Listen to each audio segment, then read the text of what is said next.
T'aimerais intégrer le master gestion de patrimoine de Dauphine, t'es peut-être même déjà admissible sur dossier et t'aimerais maintenant préparer ton entretien. Ou si tu t'intéresses seulement à la gestion de patrimoine et que t'aimerais en savoir plus sur une des meilleures formations en France dans le domaine, alors tu es au bon endroit. Reste bien jusqu'à la fin de cette vidéo parce qu'elle va t'être grandement utile. Déjà, avant de commencer, pour ceux qui ne me connaissent pas, je m'appelle Louis, j'ai 22 ans et je suis en première année de ce master gestion de patrimoine de Dauphine. Je suis donc en alternance dans une banque privée pure player depuis septembre 2023 et ce jusqu'à septembre 2025. Et en parallèle de ce master, je suis créateur de contenu, entre guillemets, j'ai un compte Instagram et une chaîne YouTube sur lesquels je poste un peu toute ma vie et j'essaye de démystifier justement ce milieu de la gestion de patrimoine, de la banque privée. Je suis aussi un grand adepte du développement personnel et de l'entrepreneuriat. Donc voilà, je parle un peu de tout ça sur mes différents réseaux. Trêve de présentation, si tu as cliqué sur cette vidéo, c'est que tu es intéressé de près ou de loin par le master 261 de Dauphine, donc le master de gestion de patrimoine. Et donc dans cette vidéo, je vais essayer d'être sans filtre, d'être le plus transparent possible à propos de ce master. Donc ça va passer par une présentation du master, pourquoi c'est une des meilleures formations françaises, malgré ce qui se dit sur internet, quelles sont les particularités et les avantages de ce master par rapport à d'autres, comment intégrer ce master. On va voir que là encore, c'est un peu particulier, mais c'est pas comme tous les autres masters, il y a des petits secrets, des petites choses à savoir qui peut grandement aider les personnes qui aspirent à faire ce master. Et enfin, dernier point, et je pense que c'est celui qui va t'intéresser le plus, je vais te parler tout simplement de l'entretien pour intégrer ce master.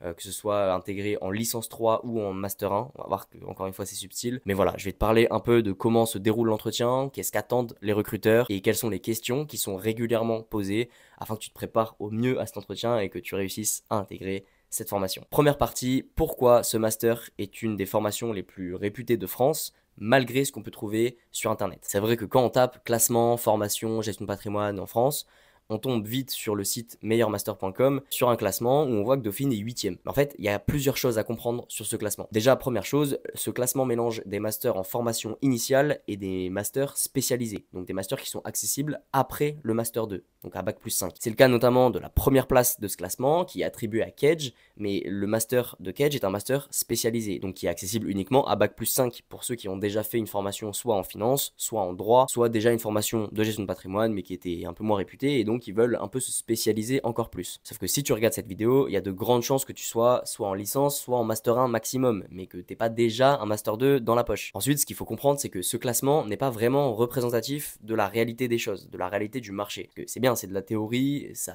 aide un peu, ça donne des bribes et une esquisse de ce que sont les formations de gestion de patrimoine en France, mais dans la pratique, quand tu demandes aux recruteurs, quand tu demandes au RH quel banquier privé ils veulent recruter, ou quel alternant, ou quel stagiaire, il y a deux noms qui reviennent constamment, c'est l'ESCP et Dauphine. Et c'est jamais ou très rarement tous les IAE qu'on trouve dans le classement. Alors je veux pas être méchant envers les IAE, il y en a qui sont extrêmement réputés, dont les formations sont très bonnes, c'est le cas par exemple de l'IAE de Clermont, c'est le cas aussi de l'IAE de Lyon il me semble. Enfin voilà, il y en a quelques-uns qui sont bien réputés, qui sont des bonnes formations, mais la réalité du marché c'est quoi? C'est que les trois quarts des postes à pourvoir en banque privée, tous les stagiaires, les alternants, les banquiers juniors, les banquiers privés, tout se passe à Paris. En tout cas, les trois quarts du marché se passent à Paris.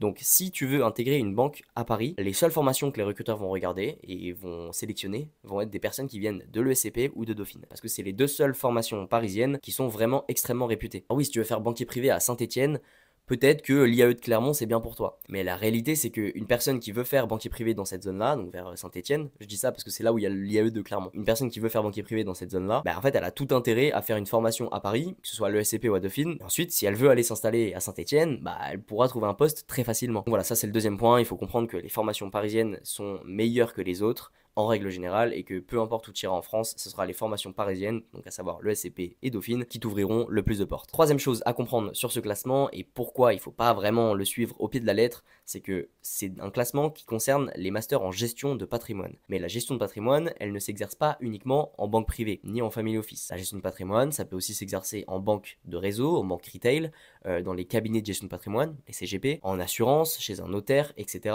Il y a beaucoup de manières d'exercer la gestion de patrimoine. On va dire que c'est pas le même niveau d'exigence, d'excellence, de précision que de travailler chez un CGP ou dans une banque privée pure player. Si ce point te paraît un peu flou, quelles sont les différences un peu entre tous les acteurs de la gestion de patrimoine, je t'invite à aller voir la vidéo que je t'ai mis en description. C'est des différences qu'il faut absolument comprendre quand même pour exercer dans ce milieu. Bref, c'est une vidéo vraiment complète sur le sujet. Tu pourras jamais trouver ces informations en ligne. C'est vraiment un cadeau. Donc voilà. Revenons à nos moutons et à notre classement. Ce qu'il faut comprendre vraiment, c'est que justement, les masters de l'ESCP et de Dauphine te permettront de travailler en banque pure player, en family office.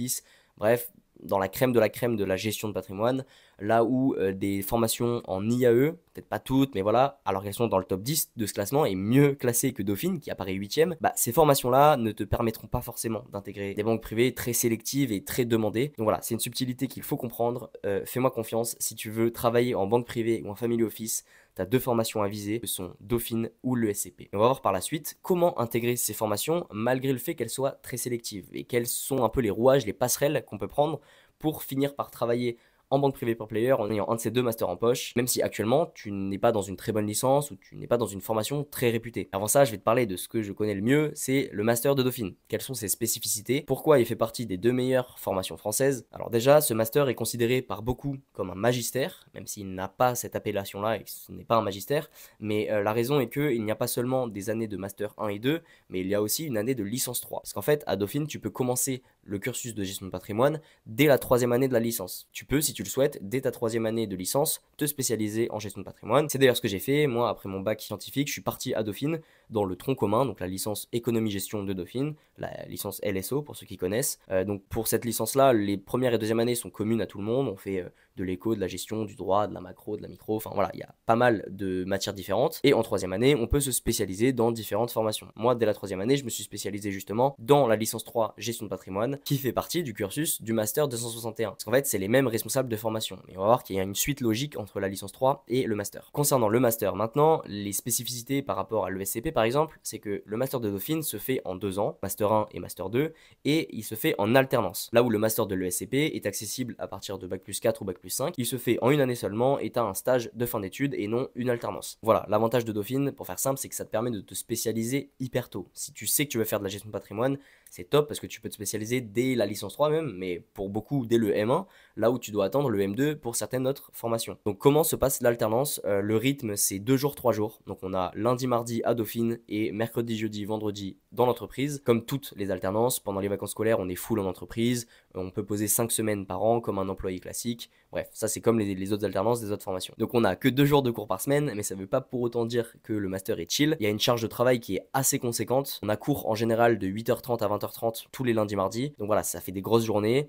C'est un rythme qui est assez soutenu, qu'il faut tenir. Le premier semestre du master 1 est assez compliqué, il faut prendre le rythme et se mettre en jambes, mais après ça se passe bien. Et concernant ces cours, la plupart sont dispensés par des intervenants et non pas des professeurs. En fait, c'est tout simplement des professionnels qui travaillent soit en banque, soit en cabinet, soit en family office, soit dans des cabinets d'avocats même, qui nous donnent les cours. Donc ce qui est hyper bien, c'est que ça apporte énormément de concret à la formation, parce que ce ne sont pas des professeurs qui enseignent de la théorie, mais plutôt qui apprennent de la pratique qu'ils font tous les jours eux, et en plus ça nous permet nous de nous projeter, de poser directement les questions aux intervenants sur leur métier, sur la carrière qu'ils ont eue. Ils peuvent aussi nous donner des conseils grâce à leur expérience, donc voilà, franchement c'est super cool. Évidemment dans tout le lot des cours, il y en a quelques-uns qui sont moins intéressants que d'autres et qui sont dispensés par des professeurs, donc un peu plus théoriques, donc ça plaira peut-être à certains, pas à d'autres, mais voilà, la plupart des cours sont quand même très concrets, et en fait ça résume un peu moi mon avis sur cette formation, c'est que c'est une formation qui est très concrète, de par l'alternance et justement les intervenants qui nous donnent cours à la place de professeurs. C'est une formation où on apprend des choses le lundi, mardi et on les applique directement dans notre banque ou dans notre cabinet le mercredi, jeudi, vendredi. On peut apprendre des choses en début de semaine, les appliquer le lendemain, c'est hyper intéressant, c'est hyper cool. Moi, c'est ce qui m'a poussé à venir dans cette formation, c'est justement ce côté pratico-pratique. Je voulais pas faire de la théorie, j'en avais déjà assez mangé en licence de Dauphine. Je voulais un truc concret, pratique et pour le coup, tout le monde est à peu près du même avis dans le master, c'est vraiment réussi sur ce point-là. Et dernier avantage aussi, qui est lié au fait que les cours sont dispensés par des professionnels, qui plus est d'ailleurs je l'ai pas dit, mais c'est des professionnels qui sont souvent très bons dans leur milieu, hein. Ils prennent pas n'importe qui pour venir enseigner à Dauphine. Les responsables du master font vraiment gaffe à la formation et à la sélection des intervenants. Souvent on a la chance en plus d'avoir des pointures de chacun des domaines pour nous enseigner leur matière directement, donc c'est super cool. Et un point qui est combiné un peu à tout ça, c'est que oui, leur rythme de travail est très élevé, honnêtement c'est très soutenu, il y a beaucoup de choses à apprendre, à comprendre, c'est pas évident, c'est très technique, mais comme c'est des intervenants et non des professeurs, leur but n'est pas de te saquer à l'écrit, ça veut dire qu'aux examens, ils vont pas te mettre des 4 ou des 6, enfin évidemment si tu comprends rien à la matière ils vont te le mettre, mais ce que je veux dire c'est que eux leur but c'est que tu comprennes les 80% de leur matière, que tu comprennes l'idée globale, que tu saches après l'implémenter directement dans ton entreprise, donc ils sont on va dire un peu plus cool au niveau des notes. En tout cas, pour ma part, parce que j'ai fait Dauphine avant, je sais que les intervenants là sont vraiment plus cool au niveau des notes par rapport aux professeurs de Dauphine. Après, je sais pas trop comment ça se passe dans des écoles de commerce ou dans d'autres licences universitaires, mais nous à Dauphine, les profs étaient quand même assez vénères. Là, c'est un peu plus chill, même si tu dois évidemment comprendre la matière et tu n'auras pas la moyenne si tu n'as rien compris. Mais voilà, toute proportion gardée, c'est un peu plus cool, on va dire. Seconde partie maintenant, comment intégrer ce master? On a vu, cette formation, elle commence dès la L3, donc il y a quelques spécificités. On peut intégrer ce master gestion de patrimoine à chacune des différentes années, donc on peut l'intégrer dès la L3, au master 1 ou au master 2. Donc on va commencer par la licence 3. La L3 gestion de patrimoine de Dauphine, elle est beaucoup demandée parce que c'est la seule formation à ma connaissance. Il me semble que c'est la seule formation en licence de gestion de patrimoine, ou en tout cas c'est peut-être la plus réputée, enfin il n'y en a pas 1000 quoi. Donc elle est pas mal demandée, mais toute proportion gardée. Pourquoi? Parce que en fait, rares sont les personnes qui veulent se spécialiser dès la licence 3. Beaucoup se spécialisent au master, mais profitent de la licence justement pour être assez général et s'ouvrir le plus de portes. Donc au final, elle est pas mal demandée, oui, mais elle est plus simple à intégrer que le master 1, parce qu'il y a quand même moins de demandes que pour le master 1, qui lui pour le coup est très réputé. Donc cette licence 3 de gestion de patrimoine, on va dire qu'il y a environ la moitié des personnes qui sont prises de Dauphine, donc qui ont fait une licence 1 et 2 à Dauphine, et l'autre moitié qui vient de l'extérieur. Ceux-là, ils viennent soit d'IUT, soit de prépa, soit d'autres licences, ils ont déjà fait une licence 3 et ils veulent refaire une troisième année de licence, mais spécialisée cette fois en gestion de patrimoine. Donc voilà, en faisant ce type de formation, c'est possible d'accéder à la L3, mais il faut quand même être assez bon et assez bien classé dans son cursus initial. Par exemple, je sais qu'il y avait quelques personnes qui venaient de BTS ou d'IUT, mais c'était littéralement les premières de leur école. Donc voilà, ils prennent pas non plus n'importe qui. Il y a quand même une grosse sélection qui est faite pour la L3GP, mais on va dire que c'est un peu plus facile d'y entrer qu'en Master 1, ce qui est logique parce qu'il y a moins de personnes qui veulent se spécialiser dès la L3, comme je viens de le dire. Pour intégrer cette licence 3, il y a un entretien qu'il faut passer. On verra par la suite qu'il est assez similaire à celui qu'il faut passer pour intégrer le Master.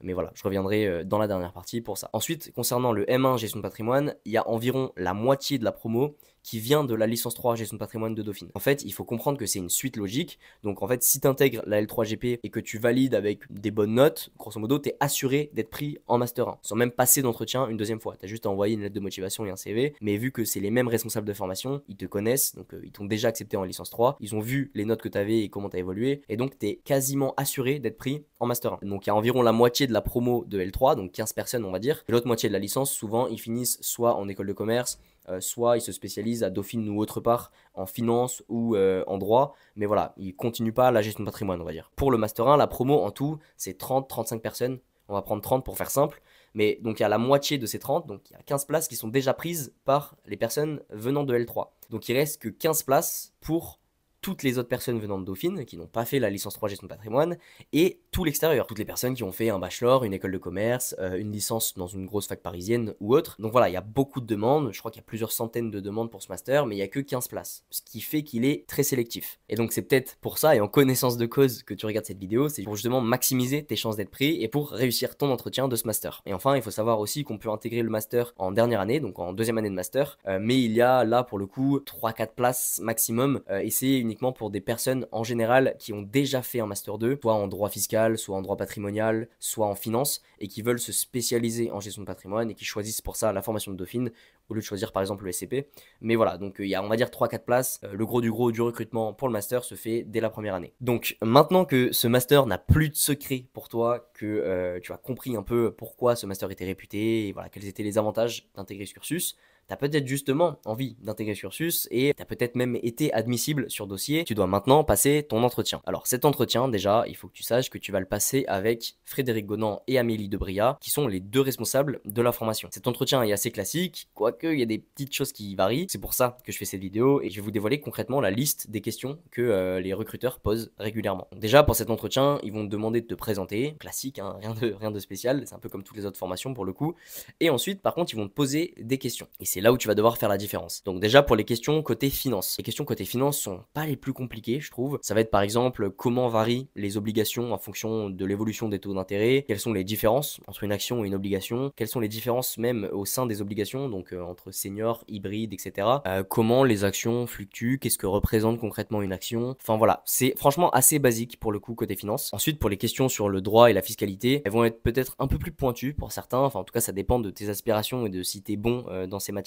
Mais ça peut être par exemple expliquer les différences entre une société de personnes et une société de capitaux. Ça peut être expliquer les particularités de la SASU. Ça peut être quels sont les cas d'utilisation d'une SCI. Ça peut être aussi des questions sur les régimes matrimoniaux, donc tous les contrats de mariage et les différences qu'il y a par exemple entre un régime de séparation de biens ou un régime de communauté. Ça peut être aussi des questions sur le démembrement de propriété, quels sont les cas d'application du démembrement, comment et pourquoi on peut utiliser le démembrement. Et enfin, il va y avoir des questions d'ordre un peu plus général et c'est sûrement celles-là les plus importantes et tu vas comprendre pourquoi. Donc, ça peut être qu'est-ce que que la gestion de patrimoine, quelles sont les différences justement entre les acteurs du milieu, quelle est la différence entre un family office, entre une banque privée pure player, entre une banque privée retail, potentiellement énumérer certains noms des banques privées pure player par exemple, ou certains noms de banques privées, peut-être donner aussi les tickets d'entrée pour ces banques privées là, enfin voilà, en gros des questions un peu plus techniques mais sur la gestion de patrimoine au sens large.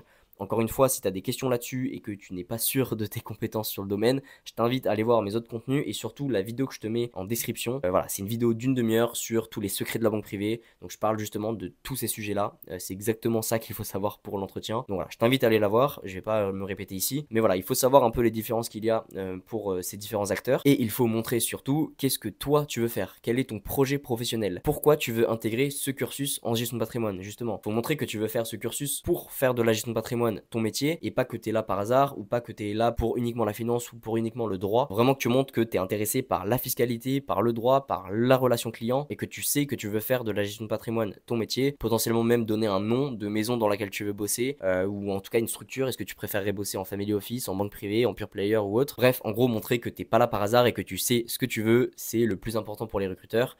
Et en même temps, ça paraît logique, donc c'est super important de le comprendre. Enfin, dernier point, si tu t'intéresses à ce master, mais que tu sais pas encore si la licence dans laquelle tu te trouves actuellement, ou le bachelor ou l'IUT, j'en sais rien, si tu penses que le niveau de ta formation n'est pas assez élevé, n'est pas assez réputé pour intégrer le master, si je peux te donner quelques insights, en fait j'ai parlé un peu à tous mes potes qui venaient pas d'une licence de Dauphine, qui venaient de l'extérieur et qui ont intégré le master. Je leur ai demandé un peu les notes qu'ils avaient dans leur formation, ça reste des très bonnes notes, donc voilà, c'est juste pour que tu puisses te jauger et savoir si tu peux aspirer ou non à faire ce master-là. Grosso modo, les personnes qui étaient en grosse fac parisienne, donc Sorbonne, Assas, elles avaient entre 13,5 et 15 de moyenne. Et pour les personnes qui venaient d'écoles de commerce, bah là pour le coup c'est vraiment différent en fonction des écoles. Et pareil, souvent elles avaient minimum 13, 14, 15 de moyenne pour intégrer ce master-là. Donc voilà, c'est pour ça que comme j'ai dit, il est très réputé, il est très demandé et il est assez sélectif. Mais donc pour vous, pour toutes ces personnes-là qui n'ont pas forcément des formations incroyables ou voilà, qui sont pas vraiment des formations très réputées du milieu et qui ne peuvent pas donc aspirer à intégrer le master de l'ESCP ou le master de Dauphine, ce que vous pouvez faire, et je pense que c'est le meilleur conseil que je peux donner, c'est de faire votre cursus entier dans un IAE ou autre, dans votre formation, de faire un cursus complet gestion de patrimoine, et ensuite de faire une année de master spécialisé.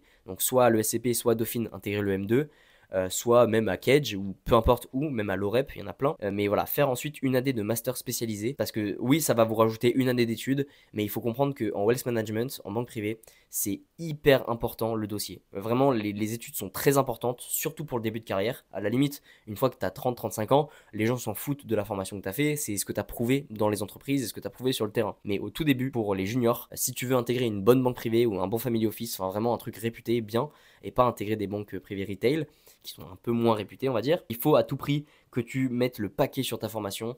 Donc voilà, si en formation initiale, si dès le M1, tu n'arrives pas à intégrer le master de Dauphine ou de l'ESCP au M2 ou quoi, il faut que tu fasses un master spécialisé, fais un bac+6, ça te servira vraiment grandement, ça va t'ouvrir toutes les portes, et c'est des portes qui sont compliquées à ouvrir vraiment. Voilà, vaut mieux commencer sa carrière avec un an de retard, mais dans une très bonne banque ou une très bonne maison, plutôt que galérer peut-être 6-7 ans sur le terrain dans des banques un peu moyennes pour intégrer la banque que tu souhaites à la fin. Voilà, c'était un peu mon mot de la fin. J'espère que cette vidéo sur le master de gestion de patrimoine de Dauphine t'a aidé. Contacte-moi en DM Insta si tu as des questions encore à propos de ce master ou à propos de l'entretien ou autre. Je réponds vraiment à tout le monde. Donc voilà, tout se passe sur Instagram. J'espère que cette vidéo t'a plu, t'a aidé. Je te dis à la prochaine. Ciao.